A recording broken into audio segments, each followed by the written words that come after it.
Hey guys, how are you? Dr. Thompson here, day 18 of the T28 challenge. I want to talk to you a little bit about the addictive nature of food. And I talk about this in the book, Transformation 28.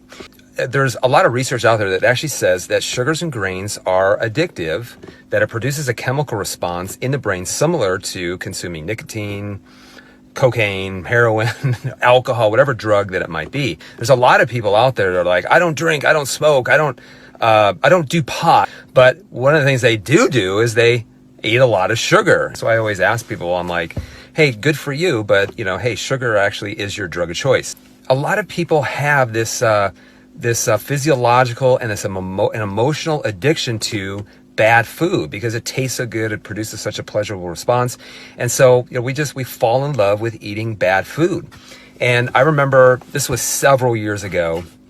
I had the bright idea of having a healthy church potluck. I don't know if that's even possible, but I attempted to make it possible. What we wanted to do is we wanted to at least start changing, the culture and start getting people healthy, at least with the foods that they're actually eating.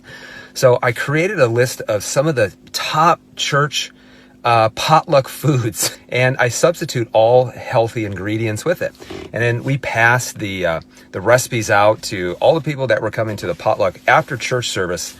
And when they got this recipe, you would have thought that we were holding a party at a bar and not letting them drink alcohol. You could imagine just the backlash and the emotional response we got because people weren't going to be allowed to have sugar and tons of grains and to, douse their cells with insulin. I mean, there was people that were like saying, I'm not even coming to church that day because you're taking away my favorite food on Sunday. Some people went as far as say, I was going to bring a friend that day, but I'm actually embarrassed that we're having a healthy church potluck. I remember one lady actually, she made her healthy dish and she walks in and she just slams it on the table. She's like, here's your healthy recipe. I just did what you told me.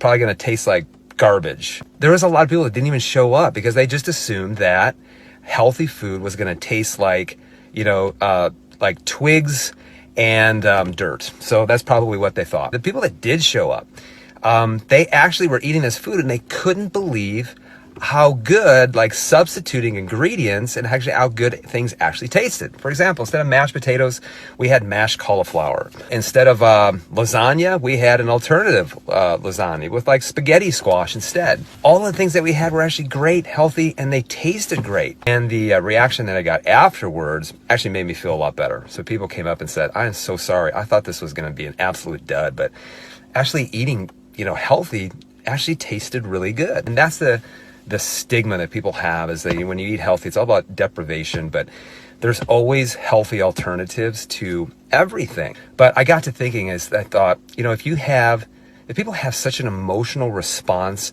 to not being able to certain kind of foods, there's got to be something more to it. There's got to be something that's happening inside of the brain. There's got to be just some kind of emotional attachment or some kind of addiction that's actually going on. So my question to you is not eating these foods, does that mean you have this feeling of dread, of deprivation? Maybe your response to sugar is actually emotional and it's also physiological. Maybe it's actually an addiction. So is sugar your drug of choice? For a lot of people, unfortunately, that it is. Sugar can have a lot of negative consequences inside the body. Makes you insulin resistant, makes you put on weight. It can cause inflammatory issues. It certainly doesn't cause cancer, but it can drive cancer inside the body. It can lower the immune system, increase your cortisol levels. So there's a lot of negative things that happen when you consume a lot of sugar inside of the body. So hey, is sugar your drug of choice? Just think about that. And if I ever come to your church and want to do a healthy potluck, just show up. You might be surprised. Day 18, T28 challenge. Hope you guys are doing well. We'll see you on day 19.